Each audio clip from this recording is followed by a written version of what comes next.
60-এর পর সুস্থ ও সতেজ থাকার জন্য এই 6টি অভ্যাস এক্ষুনি ত্যাগ করুন। বন্ধুরা, একটা জরুরি প্রশ্ন করি, আপনাদের কি কখনো মনে হয়েছে বয়স বাড়ার সঙ্গে সঙ্গে জীবনটা কেমন যেন একটু থমকে যাচ্ছে? আগে যে কাজগুলো অবলীলায় করতে পারতেন সেগুলো এখন আগের মতো সহজ মনে হচ্ছে না।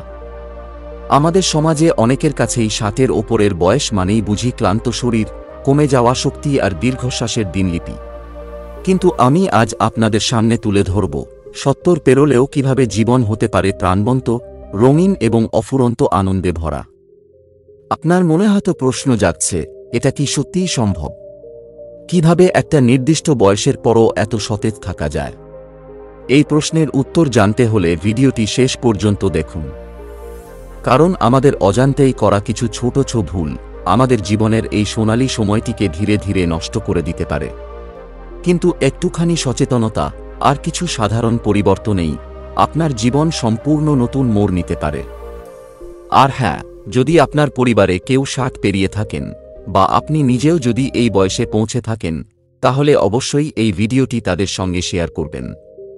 কারণ সুস্থ এবং হাসিখুশি থাকা মানেই তো সুখী জীবন। তাহলে চলুন শুরু করি। তাছাড়া আপনাদেরকে জানিয়ে দেই যে এই ভিডিওটি শেষে আমি এমন একটি খাদ্য নিয়ে আলোচনা করেছি যেটি যদি আপনি বৃদ্ধ বয়সে নিয়মিত খান তাহলে আপনি সুস্বাস্থ্য ও সতেজ থাকবেন। তাই অবশ্যই এই মূল্যবান ভিডিওটি শেষ পর্যন্ত দেখবেন। 1. বসে থাকার অভ্যাস। বয়স বাড়ার সাথে সাথে আমাদের পেশি, হাড় এবং জয়েন্টগুলো স্বাভাবিকভাবেই দুর্বল হতে শুরু করে। এর ওপর যদি আমরা দিনের বেশিরভাগ সময় সোফা বা চেয়ারে বসে কাটাই, তাহলে শরীর যেন আরও দ্রুত তার কার্যকারিতা হারাতে থাকে। বিভিন্ন গবেষণায় দেখা গেছে দীর্ঘক্ষণ এক জায়গায় বসে থাকা ধূমপানের মতোই ক্ষতিকর। অথচ অবসর জীবনে অনেকেই ঘন্টার পর ঘন্টা টিভির সামনে বা ডিজিটাল স্ক্রিনের দিকে তাকিয়ে কাটিয়ে দেন। এর ফলে আপনার শরীরের নমনীয়তা, পেশির শক্তি এবং হৃদযন্ত্রের স্বাস্থ্য মারাত্মকভাবে ক্ষতিগ্রস্ত হয়।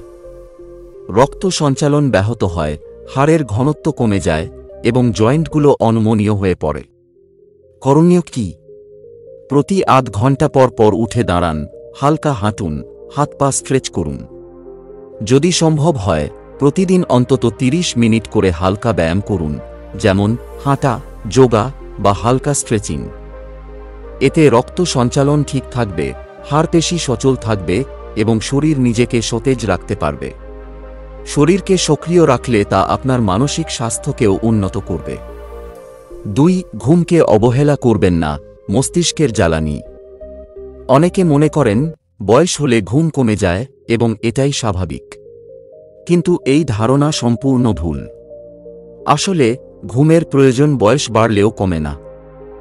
বরং পর্যাপ্ত ঘুম না পেলে আমাদের মস্তিষ্ক ধীরে ধীরে দুর্বল হয়ে পড়ে, স্মৃতিশক্তি কমে যায়, মেজাজ খিটখিটে হয় এবং শরীরের রোগ প্রতিরোধ ক্ষমতাও নষ্ট হয়ে যায়। অনিয়মিত ঘুম ডায়াবেটিস, হৃদরোগ এবং স্থূলতার ঝুঁকি বাড়ায়। ঘুম মস্তিষ্কের বিষাক্ত পদার্থ পরিষ্কার করে এবং নিউরাল সংযোগগুলোকে শক্তিশালী করে। কিভাবে ঘুমকে ভালো রাখা যায়? প্রতিদিন নির্দিষ্ট সময়ে ঘুমাতে যান এবং সকালে নির্দিষ্ট সময়ে উঠুন। সন্ধ্যার পর ক্যাফেইন জাতীয় পানীয়, চা, কফি এড়িয়ে চলুন। ঘুমানোর অন্তত 1 ঘন্টা আগে মোবাইল, ল্যাপটপ এবং টিভি বন্ধ করে দিন, কারণ এগুলোর নীল আলো ঘুমের ব্যাঘাত ঘটায়। ঘুমানোর আগে হালকা গরম জলে স্নান করতে পারেন বা মেডিটেশন করতে পারেন। সকালে সূর্যের আলোতে কিছুক্ষণ সময় কাটানো আপনার ঘুমের প্রাকৃতিক চক্রকে, সার্কাডিয়ান রিদম, ঠিক রাখতে সাহায্য করে। আপনি রাতে সাধারণত কত ঘন্টা ঘুমান? আমাদের কমেন্ট করে জানাতে ভুলবেন না। 3. পুরনো ওষুধের বিষাক্ত ফাঁদ থেকে সাবধান। বয়স বাড়ার সাথে সাথে শরীরের অঙ্গপ্রত্যঙ্গের কার্যক্ষমতা বদলায়। কিডনি এবং লিভারের কার্যকারিতা কমে যাওয়ায় ওষুধ শরীর থেকে সহজে বেরিয়ে যেতে পারে না। কিন্তু অনেকেই পুরনো ডাক্তারের প্রেসক্রিপশন মেনে বছরের পর বছর ধরে একাধিক ওষুধ খেয়ে যান, এমনকি রোগের লক্ষণ চলে যাওয়ার পরও। এর ফলে ওষুধের পারস্পরিক প্রতিক্রিয়া, অতিরিক্ত ডোজ এবং অপ্রয়োজনীয় ওষুধ শরীরের উপর মারাত্মক নেতিবাচক প্রভাব ফেলে। এতে নতুন স্বাস্থ্য সমস্যা তৈরি হতে পারে বা বিদ্যমান সমস্যাগুলো আরও জটিল হতে পারে। কি করবেন? প্রতি 6 মাস অন্তর আপনার সমস্ত ওষুধের তালিকা, ওষুধের নাম, ডোজ এবং কখন খাচ্ছেন নিয়ে আপনার ডাক্তারের সাথে বসুন। আপনার ডাক্তারকে জিজ্ঞাসা করুন কোন ওষুধগুলো বন্ধ করা যায়, কোনটির ডোজ কমানো দরকার বা কোনটির বিকল্প আছে কিনা। এই আলোচনাটি আপনার স্বাস্থ্যের জন্য অত্যন্ত জরুরি। মনে রাখবেন, ওষুধ যত কম, স্বাস্থ্য তো ভালো, কারণ অপ্রয়োজনীয় ওষুধের পার্শ্ব প্রতিক্রিয়া শরীরকে দুর্বল করে দেয়। 4. চাপ চেপে রাখা।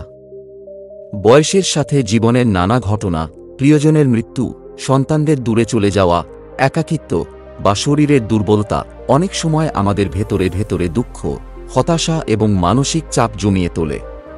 কিন্তু এই মানসিক চাপ শরীরের সবচেয়ে বড় শত্রু। দীর্ঘস্থায়ী চাপ উচ্চ রক্তচাপ, হৃদরোগ, ডায়াবেটিস এবং এমনকি ডিমেনশিয়ার মতো রোগের কারণ হতে পারে। এটি আপনার রোগ প্রতিরোধ ক্ষমতাকে দুর্বল করে দেয় এবং সামগ্রিক জীবনযাত্রার মান কমিয়ে দেয়। কি করবেন? নিজেকে আবদ্ধ রাখবেন না। মনের কথা খুলে বলুন। পুরনো বন্ধুদের সঙ্গে যোগাযোগ রাখুন, তাদের সাথে আড্ডা দিন। সন্তানদের সঙ্গে আপনার অনুভূতি এবং চিন্তাভাবনা শেয়ার করুন। প্রয়োজনে একজন পেশাদার কাউন্সেলর বা থেরাপিস্টের সাহায্য নিন। কথা বলার মাধ্যমেই অনেক বোঝা হালকা হয়ে যায় এবং আপনি মানসিকভাবে সুস্থ থাকতে পারবেন।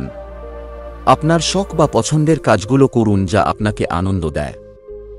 বন্ধুগণ, পরের পয়েন্টগুলি বলার আগে আপনাদেরকে জানিয়ে দিচ্ছি যে আপনার সুস্থ জীবনই আমাদের প্রধান লক্ষ্য। তাই এই রকম আরও গুরুত্বপূর্ণ টিপস পেতে এখনই ভিডিওটি লাইক করে চ্যানেল সাবস্ক্রাইব করে রাখবেন, যাতে এই রকম আরও ভিডিও আপনাদের কাছে অতি সহজেই পৌঁছায়। আর আপনি এই ভিডিওটি বিশ্বের কোনো প্রান্ত থেকে দেখছেন এবং আপনার কেমন লাগছে তা আমাদের মন্তব্য করে জানান। 5. শুধু পেট ভরানোর জন্য খাওয়া বন্ধ করুন। পুষ্টি সুস্থতার চাবিকাঠি।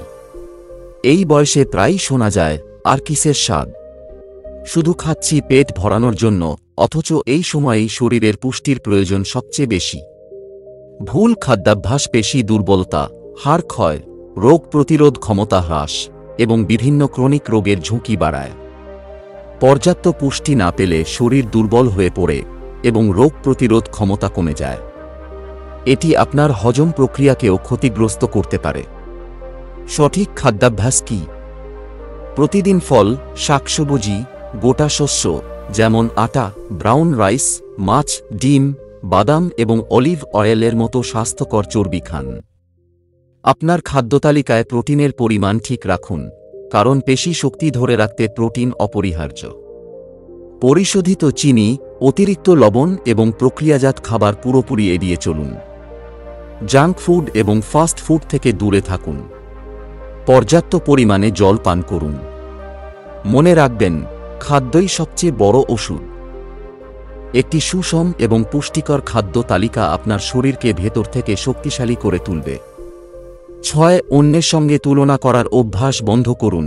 নিজেকে ভালোবাসুন। সবচেয়ে ক্ষতিকর অভ্যাসগুলোর মধ্যে এটি অন্যতম, নিজেকে অন্যের সঙ্গে তুলনা করা। ও তো আমার চেয়ে বেশি ফিট, ওর পরিবার তো বারবার আসে, আমার তো কেউ খোঁজও নেয় না। এই ধরনের নেতিবাচক ভাবনা ধীরে ধীরে আপনার আত্মবিশ্বাস কেড়ে নেয় এবং মানসিক শান্তি নষ্ট করে।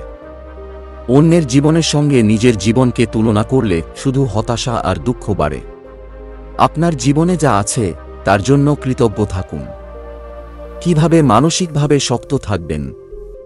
নিজের অর্জন, নিজের ছোট ছোট সাফল্যগুলোকে উপভোগ করুন। অন্যদের সঙ্গে তুলনা না করে নিজের ব্যক্তিগত উন্নতিতে মনোযোগ দিন। নতুন কিছু শিখুন, বই পড়ুন, গান শুনুন, পুরনো সবগুলো ফিরিয়ে আনুন বা নতুন শখ তৈরি করুন। স্বেচ্ছাসেবীমূলক কাজে অংশ নিতে পারেন, যা আপনাকে উদ্দেশ্য দেবে। মনে রাখবেন, আপনি এখনও অনেক কিছু দিতে পারেন, অনেক কিছু শিখতে পারেন এবং জীবনকে নতুনভাবে উপভোগ করতে পারেন। আপনার মূল্য আপনার নিজস্বতায়, অন্যের সঙ্গে তুলনায় নয়। বন্ধুরা, আপনারা আগের ভিডিওতে প্রশ্ন করেছিলেন, ডালিয়া কি এবং কিভাবে এটি আমাদের শরীরে উপকার করে। ডালিয়া বা ভাঙা গম আসলে এক ধরনের সম্পূর্ণ গমের প্রক্রিয়াজাত রূপ। সাধারণ গমের দানাকে পরিষ্কার করে হালকা সেদ্ধ করা হয় এবং তারপর ছোট ছোট দানাতে ভেঙে ফেলা হয়। এই ভাঙা গমকেই আমরা ডালিয়া বলি। ডালিয়াতে গমের বাইরের আবরণ বা ব্র্যান্ডসহ পুরো গমই থাকে, তাই এটা একেবারেই প্রাকৃতিক ও পুষ্টিকর খাবার। আমাদের দেশে অনেক পরিবারে সকালের নাস্তা কিংবা সন্ধ্যার হালকা খাবারে ডালিয়া অত্যন্ত জনপ্রিয়।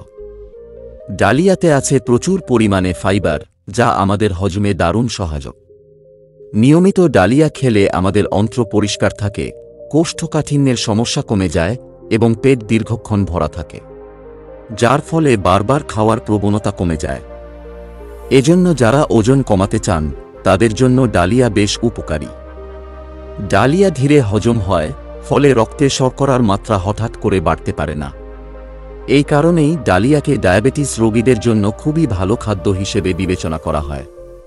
টাইপ 2 ডায়াবেটিস নিয়ন্ত্রণে ডালিয়া দারুণ কার্যকর। শুধু তাই নয়, এটি হৃদরোগের ঝুঁকিও কমায়, কারণ এতে চর্বি ও কোলেস্টেরলের পরিমাণ খুবই কম। ডালিয়া নিয়মিত খেলে শরীরে খারাপ কোলেস্টেরলের মাত্রা কমে যায় এবং হৃদযন্ত্র সুস্থ থাকে। পাশাপাশি রক্তচাপও অনেকাংশে নিয়ন্ত্রণে থাকে। ডালিয়া আমাদের পেশি গঠনে সহায়তা করে, কারণ এতে পরিমিত পরিমাণে প্রোটিন থাকে। যারা শরীরের মাংসপেশি শক্ত রাখতে চান তাদের জন্য ডালিয়া একটি চমৎকার বিকল্প হতে পারে। এছাড়া ডালিয়াতে আছে vitamin B group, iron, magnesium ও জিঙ্কের মতো গুরুত্বপূর্ণ খনিজ উপাদান, যা আমাদের স্নায়ু, ত্বক ও হাড়ের জন্য অত্যন্ত উপকারী। রোগ প্রতিরোধ ক্ষমতাও বাড়াতে সাহায্য করে ডালিয়া। এটি বৃদ্ধ বয়সে খাওয়া খুবই উপকারী। এই ডালিয়া আপনারা সহজেই খুচরো বিক্রেতার দোকানে কিনতে পাবেন। বন্ধুরা, 60-এর পর বা 70 বছর কোনো শেষ নয়, বরং এটা নতুনভাবে জীবনকে উপভোগ করার এক সোনালী সময়। আপনি যদি এই ভিডিও থেকে কিছু শিখে থাকেন তাহলে এখনই এটি আপনার প্রিয়জনদের সাথে শেয়ার করুন। আপনি আজ থেকে কোনো অভ্যাস পরিবর্তনের অঙ্গীকার করলেন, সেটা কমেন্টে জানাবেন। আপনার সুস্বাস্থ্য কামনা করছি।